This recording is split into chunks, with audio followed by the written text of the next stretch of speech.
Namaste sabhi ko. Welcome to the Sharing Stories podcast.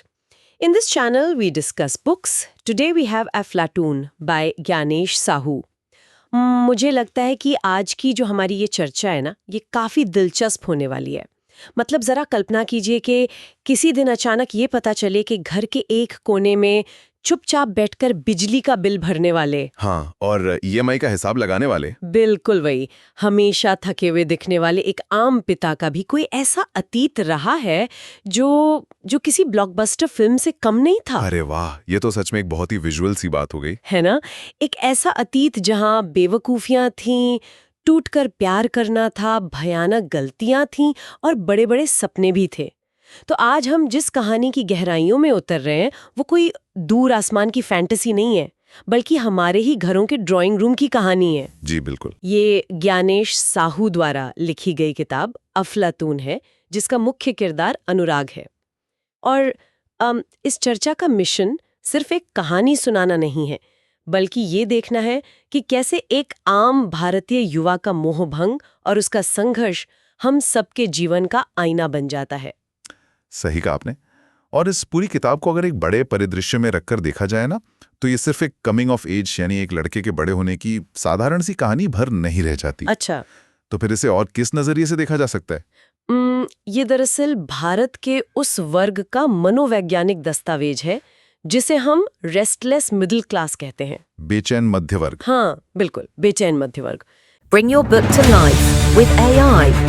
Plotsformovies.com helps you create movie-like trailers for your book, allowing filmmakers to visualize your story just the way you imagined it while writing. Enhance the storytelling experience to a whole new level with realistic characters, immersive voiceovers, and cinematic sound effects. No more boring stock images or generic clips. Captivate your audience, spark curiosity, make readers and filmmakers eager to explore more. Plotsformovies.com, where your story becomes cinema. ये वो वर्ग है जो अपनी हकीकत और अपनी उम्मीदों के बीच मतलब लगातार पिसता रहता है। और इस किताब की सबसे बड़ी खूबी यही है कि ये रोजमर्रा के बिल्कुल सामान्य और कई बार उबाऊ लगने वाले अनुभवों को उठाती है। हाँ, जो हम रोज देखते हैं, बिल्कुल, और उन्हें एक गहरे सामाजिक प्रतिबिंब में बदल देती है। हमारी आज की इस चर्चा का उद्देश्य यही है कि हम श्रोत सामग्री में मौजूद उन परतों को उधेड़ें और समझें कि एक साधारण सा इंसान किन परिस्थितियों से गुजरकर अफलातून बनता है। तो फिर कहानी के उस मुख्य ढांचे से ही शुरुआत करते हैं जो मुझे व्यक्तिगत रूप से एक बहुत ही अनोखा नैरेटिव फ्रेम लगा। कौन सा वाला? अक्सर हम सब अपने माता पिता के अतीत को ना एक बहुत ही सीमित नजरिए से देखते हैं। कहानी में अनुराग का बेटा है पार्थ। पार्थ की नजर में उसके पिता यानी अनुराग एक लूजर है। हाँ, क्योंकि बच्चों को अक्सर ऐसे ही लगता है। सही बात है। पार्थ को लगता है कि उसके पिता ने जिंदगी में कुछ भी बड़ा या रोमांचक हासिल नहीं किया है, बस एक घिसी पिटी जिंदगी जी है। लेकिन कहानी में मोड़ तब आता है जब पार्थ की माँ उसे अनुराग की एक पुरानी डायरी थमा देती है, जिसे यादों की अलमारी कहा गया है। यादों की अलमारी, बहुत ही सुंदर नाम है ना? ये डायरी इसलिए दी जाती है ताकि पार्थ ये समझ सके कि उसके पिता जीरो नहीं बल्कि अपने आप में एक हीरो हैं। ये जो यादों की अलमारी वाला कॉन्सेप्ट है ना, ये पीढ़ियों के बीच की उस खाई को बहुत सटीकता से पकड़ता है जो हर घर में मौजूद है। बिल्कुल। मतलब एक बच्चा अपने माता पिता को हमेशा एक पूरी तरह से विकसित, जिम्मेदार और थके हुए वयस्क के रूप में ही देखता है। वो उनके संघर्ष के उन दिनों को नहीं जानता, जब वो खुद कच्चे थे, जब उनके अंदर भी दुनिया जीतने की आग थी। वही तो। और जब उन्होंने भी अपनी जिंदगी में कई बार मुंह की खाई थी। असल में माता पिता अक्सर अपनी कमजोरियों और अपनी हार को ना अपने बच्चों से छिपा कर रखते हैं ताकि वे उनके लिए एक आदर्श बन सकें। लेकिन कहीं ना कहीं यही छिपाव बच्चों को उनसे दूर कर देता है ना। 100% सच बात है। डायरी सिर्फ अनुराग की कहानी नहीं बता रही है, बल्कि वो उस पिता के इंसान होने का सबूत दे रही है। ये दिखा रही है कि असल हीरो वो नहीं है जो कभी गिरता नहीं, बल्कि वो है जो बार बार गिरकर भी खड़ा होता है। इसे अगर मैं एक अलग नजरिए से देखूं तो ये डायरी बिल्कुल एक 3D चश्मे की तरह काम करती है। 3D चश्मा? ये दिलचस्प है, कैसे? मान लीजिए कि कोई सालों से किसी इंसान की सिर्फ एक पुरानी ब्लैक एंड व्हाइट तस्वीर देख रहा है। हाँ, एक बहुत ही साधारण और बोरिंग सी तस्वीर। बिल्कुल। लेकिन अचानक ये डायरी रूपी चश्मा आंखों पर आते ही वो तस्वीर एकदम रंगीन हो जाती है। उसमें एक्शन आ जाता है, जज्बात आ जाते हैं, और सबसे ज़रूरी बात, उसमें वो संघर्ष आ जाता है जो उस तस्वीर को जिंदा कर देता है। क्या बात है, बहुत सही एनालॉजी है ये। वो थका हुआ पिता अचानक एक ऐसा युवा नजर आने लगता है जो ब्रह्मांड के किसी क्रूर मजाक का डटकर सामना कर रहा है। ये क्रूर मजाक या कॉस्मिक जोक वाली बात ना बहुत महत्वपूर्ण है। जब डायरी के पन्नों से अनुराग की युवावस्था सामने आती है तो ये साफ दिखता है कि इंसान योजनाएं कुछ बनाता है और नियति उसे किसी बिल्कुल ही अलग और अनजान रास्ते पर ढकेल देती है, जैसे हम सबके साथ होता है। हाँ। लेकिन डायरी का जो सबसे बड़ा और गहरा सबक निकल कर आता है वो ये है कि ब्रह्मांड भले ही मजाक करे, जिंदगी भले ही कितनी भी बार जमीन पर पटके, असली जीत मैदान न छोड़ने में है। तो मतलब अनुराग का हीरोइज्म दुनिया जीतने में नहीं है? नहीं, अनुराग का हीरोइज्म इस बात में नहीं है कि उसने दुनिया जीत ली, बल्कि इस बात में है कि उसने उस मजाक का हिस्सा बनने से इनकार नहीं किया, वो संघर्ष में बना रहा। लेकिन उस मैदान में टिके रहने के लिए कई बार अंदर की इच्छा शक्ति काफी नहीं होती ना, इंसान को बाहर से धक्के की जरूरत होती है। बिल्कुल होती है। डायरी के पन्नों से जो अनुराग बाहर आता है, उसे अफलातून बनाने में उसके जीवन में आने वाले कुछ खास लोगों का बहुत बड़ा हाथ है। खासकर उन महिलाओं का जो अलग अलग समय पर उसके जीवन में आती हैं। हाँ, स्रोत सामग्री भी यही बताती है कि ये महिलाएं एक तरह से उत्प्रेरक या कैटलिस्ट का काम करती हैं। जैसे सूची का किरदार, वो अनुराग की उस डरी और सहमी हुई जिंदगी में एक तूफान की तरह दस्तक देती है।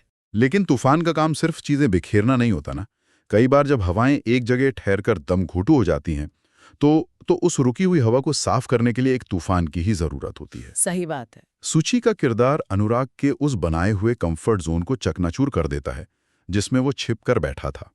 और सूची के बाद कहानी में जोया आती है। जोया का आना तो और भी ज्यादा दिलचस्प है, क्योंकि वो अनुराग के जीवन में उस वक्त आती है जब वो खुद को स्थापित करने की कोशिश कर रहा होता है। हाँ, लेकिन जोया उसे एक ऐसा भावनात्मक सबक दे जाती है जिसे वो चाहकर भी कभी नहीं भूल पाता। पाठकों की समीक्षाएं बताती हैं कि जोया का किरदार इतना प्रभावशाली और गहरा था कि कई पाठक चाहते थे कि लेखक उसे कहानी में थोड़ा और विस्तार दें। मतलब जोया सिर्फ एक दिल टूटने का कारण नहीं बनती। नहीं, वो अनुराग को उसकी अपनी कमियों का आईना दिखाती है। सूची और जोया के अलावा आयुषी और जानवी मैम जैसे किरदार भी हैं। कोई उसे दोस्त बनकर संभालती है, कोई उसकी बॉस बनकर उसे दुनियादारी सिखाती है। बिल्कुल, अलग अलग रिश्ते, अलग अलग सबक। किसी से उसे बेवफाई का कड़वा घूंट मिलता है, तो कोई उसकी सारी कमियों और कमजोरियों के साथ उसे पूरी तरह अपना लेती है। अब यहाँ पर एक बहुत ही दिलचस्प विरोधाभास पैदा होता है। कैसा विरोधाभास? स्रोत सामग्री में निदा फाजली साहब का एक बहुत ही मशहूर शेर दिया गया है। अपनी मर्जी से कहां अपने सफर के हम हैं, रुख हवाओं का जिधर का है उधर के हम हैं। बहुत ही उम्दा शेर है। हाँ, पर इस शेर को पढ़ने के बाद दिमाग में ये सवाल उठना लाजमी है कि क्या अनुराग सिर्फ एक कठपुतली है?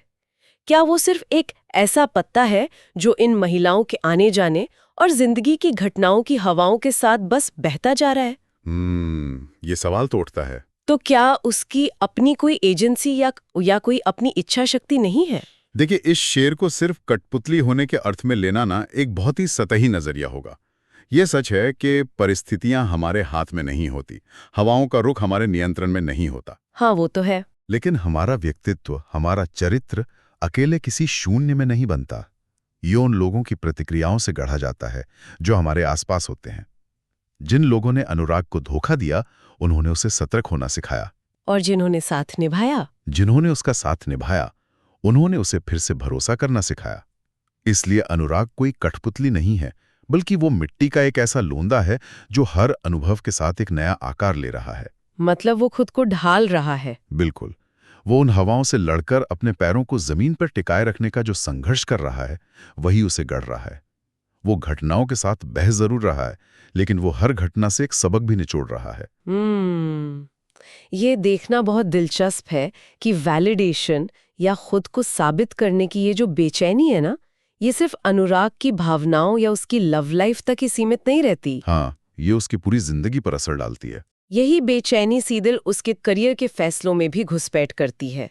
रिश्तों की इन उलझनों से निकलकर कहानी अचानक एक बहुत ही व्यावहारिक और कड़वे यथार्थ की तरफ मुड़ती है। आप MLM वाले हिस्से की बात कर रही है ना? बिल्कुल। स्रोत सामग्री में मल्टी लेवल नेटवर्क मार्केटिंग यानी MLM का बहुत ही गहराई से जिक्र किया गया है। कहानी में अजनबियों का अचानक सबसे करीबी दोस्त बन जाना और रातों रात अमीर बनने के सपने बेचना शामिल है। ये तो हमारे समाज की एक बहुत बड़ी सच्चाई है। मुझे तो ये पूरा MLM वाला इकोसिस्टम ना एक आधुनिक भारतीय भूल भुलैया की तरह लगता है, जहाँ घुसने का रास्ता तो सबको बहुत चमकीला दिखता है, लेकिन बाहर निकलने का रास्ता किसी को नहीं पता। ये भूल भुलैया वाला विचार बिल्कुल सटीक है, क्योंकि इस भूल भुलैया का निर्माण हवा में नहीं हुआ है। ये हमारे उसी बेचैन मध्यवर्ग की हताशा की नींव पर खड़ी है। हताशा? वो कैसे? MLM जैसी स्कीमें असल में कोई उत्पाद या प्रोडक्ट नहीं बेचती। वे मध्यम वर्ग की उस शर्म और उस हताशा को हथियार बनाती हैं जो एक युवा के अंदर होती है। अच्छा, मतलब वो उनके डर से खेलते हैं। बिल्कुल। जब एक युवा ईमानदारी से पढ़ाई करता है, उसके हाथ में डिग्रियां होती हैं, लेकिन समाज या अर्थव्यवस्था उसे वो रोजगार या वो जीवन स्तर नहीं दे पाती जिसका उसने सालों से सपना देखा था, तब वो एक खालीपन महसूस करता है। और MLM उसी खालीपन का फायदा उठाता है। हाँ, वो ये भ्रम पैदा करता है कि तुम भी रातों रात BMW खरीद सकते हो। लेखक ज्ञानेश साहू ने इस पूरे प्रसंग को जिस तरह से लिखा है ना, उसमें एक बहुत ही परिपक्व सटायर या व्यंग्य है। लेकिन क्या वो उस MLM में फंसे युवाओं का मजाक उड़ाते हैं? क्योंकि अक्सर ऐसी कहानियों में फंसने वालों को बहुत ही बेवकूफ या लालची दिखाया जाता है ना।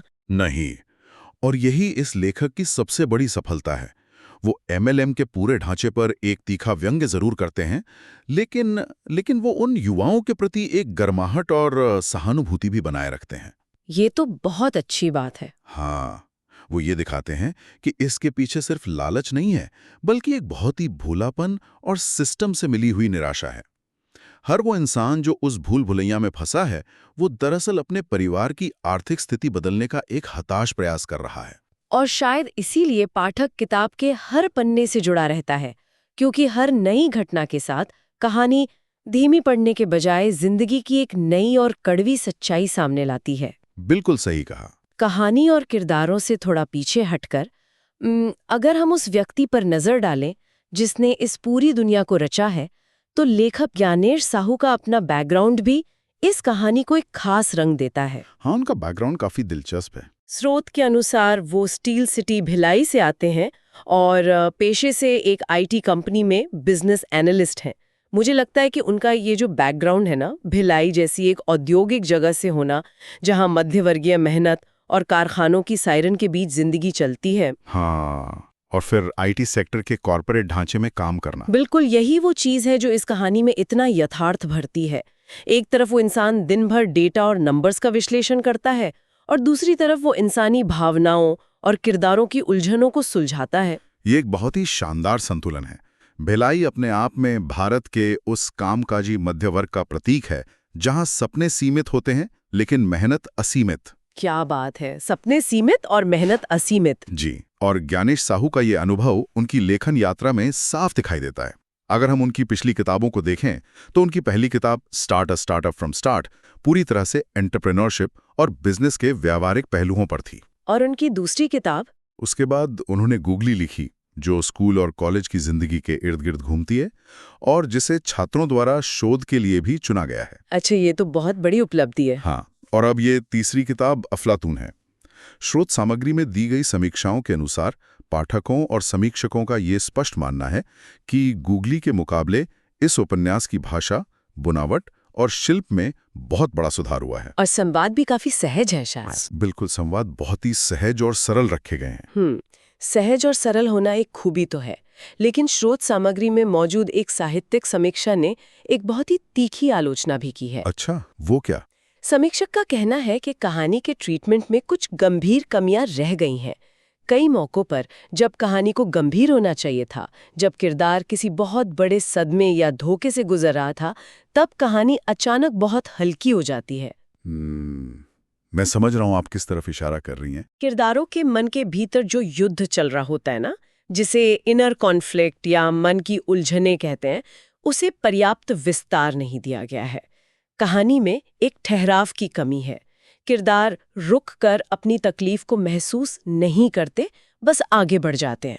देखिए, ये आलोचना साहित्य के उस क्लासिक नजरिए से आती है, जहां हम उम्मीद करते हैं कि जब कोई किरदार किसी भावनात्मक आघात से गुजरेगा तो लेखक हमें उसके दिमाग के उस अंधेरे कमरे में ले जाएगा। जहां वो अपने दर्द से लड़ता है। बिल्कुल, हम चाहेंगे कि वो किरदार खुद से सवाल करे, टूटे, बिखरे और फिर धीरे धीरे खुद को समेटे। जब एक पाठक कोई गंभीर साहित्य पढ़ता है तो वो उस वैचारिक गहराई और ठहराव की तलाश में रहता है। और वो यहाँ नहीं है। इस किताब में उस ठहराव का ना होना निश्चित रूप से कथा के शिल्प में एक खालीपन छोड़ देता है।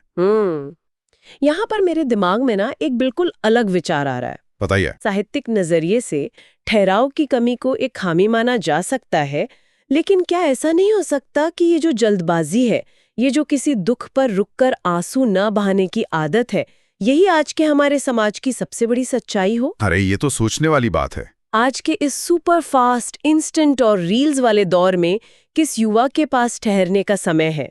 अगर आज किसी का दिल टूटता है तो वो महीनों देवदास बनकर किसी कमरे में बंद नहीं रहता। सही बात है, उसे अगले दिन सुबह उठकर ऑफिस जाना होता है। बिल्कुल, और कोई प्रेजेंटेशन देनी होती है। हम आघातों को या ट्रॉमा को प्रोसेस करने का समय नहीं लेते। तो क्या ये संभव नहीं है कि लेखक ने जानबूझकर या अनजाने में दरअसल आज के युवाओं के इसी छिछलेपन और इसी निरंतर भागदौड़ का सबसे सटीक चित्रण कर दिया हो? ये बात सच में सोचने पर मजबूर करती है। अगर हम इस नजरिए से देखें तो ये किसी किताब की खामी नहीं, बल्कि हमारे आज के समाज की मनोवैज्ञानिक स्थिति का एक दर्पण बन जाता है। हमारी पीढ़ी सच में ट्रॉमा या आघात को प्रोसेस नहीं करती ना। हाँ, हम बस उसे किसी और काम के नीचे दबा देते हैं और आगे भागने लगते हैं। हालांकि एक लेखक के तौर पर जब आप कोई दुनिया रचते हैं तो ये जिम्मेदारी बनती है कि आप उस भागदौड़ के बीच भी कुछ पल ऐसे चुराएं जहां पाठक किरदार की आत्मा से जुड़ सके। ये भी सही है, संतुलन होना चाहिए। लेकिन इन सब वैचारिक और शिल्पगत बहसों के बावजूद समीक्षकों ने इस बात पर पूरी सहमति जताई है कि ये एक फील गुड किताब है। ये आपको निराशा में नहीं छोड़ती। और शायद यही पाठकों को पसंद आता है। बिल्कुल, इसकी भाषा की सरलता और इसका हल्का फुल्का अंदाज ही इसे एक ऐसी मनोरंजक यात्रा बनाता है जो पाठक के चेहरे पर एक मुस्कान छोड़ जाती है। और एक मुस्कान के साथ ही कहानी अपने अंतिम पड़ाव पर पहुंचती है। स्रोत सामग्री में इस बात का जिक्र है कि किताब के अंत में ना एक बहुत ही बेहतरीन ट्विस्ट मौजूद है। हाँ, बिना स्पॉइलर दिए अगर बात करें तो कहानी का मजा खराब किए बिना अगर कहा जाए तो ये अंत इस पुरानी कहावत को सच साबित करता है कि दुनिया वाकई बहुत गोल है। दुनिया के गोल होने का सिद्धांत ही यही है कि जो चीजें हम पीछे छोड़ आए हैं वे कभी न कभी घूमकर हमारे सामने फिर से खड़ी हो जाती हैं। कोई अजनबी जिसे कभी किसी मोड़ पर अलविदा कहा गया था, वो भविष्य के किसी चौराहे पर दोबारा टकरा सकता है ना? बिल्कुल, समय और नियति हमेशा अपने चक्र पूरे करते हैं और ये कहानी इस चक्र को बहुत ही खूबसूरती से समेटती है। इसी बात से एक बहुत ही गहरा सवाल उभरता है जो श्रोताओं को अपने आप से पूछना चाहिए। हम सभी ने अपनी जिंदगी के सफर में कई लोगों को पीछे छोड़ा है। हाँ, कई अजनबी आए, कुछ सबक देकर चले गए, कुछ यादें देकर चले गए। जरा सोचिए, अतीत का ऐसा कौन सा अजनबी है जिसे शायद कहीं बहुत पीछे छोड़ दिया गया है, लेकिन जो शायद भविष्य के किसी अनदेखे मोड़ पर चुपचाप इंतजार कर रहा हो? वो कौन हो सकता है जो अचानक किसी दिन सामने आकर एक पूरी तरह से सेट हो चुकी शांत जिंदगी में फिर से एक नया तूफान और नई हलचल पैदा कर दे? ये सच में एक बहुत ही गहरा विचार है। बिल्कुल। We at sharingstories.in are showcasing books by Indian authors through the hashtag Pushing Indian Authors campaign. This content is supported by plotsformovies.com, an AI-enabled book trailer platform where you can watch 1-minute trailer of the book to understand the book better before you buy it. जी, और सुनने वालों से हमारा अनुरोध है कि इस channel को सब्सक्राइब करें और अपना सपोर्ट देते रहें। एकदम सही। डिस्क्रिप्शन में एक लिंक दिया गया है जिस पर जाकर इस किताब अफलातून को खरीदा जा सकता है। उस लिंक का उपयोग करें, किताब पढ़ें और खुद इस दिलचस्प यात्रा का अनुभव करें। हाँ, और कमेंट बॉक्स में ये जरूर बताएं कि किसी भी भारतीय लेखक द्वारा लिखी गई वो कौन सी किताब है जो सुनने वालों की सबसे पसंदीदा है। बिल्कुल, इस चर्चा का हिस्सा बनने के लिए बहुत बहुत धन्यवाद। मिलते हैं अगली बार।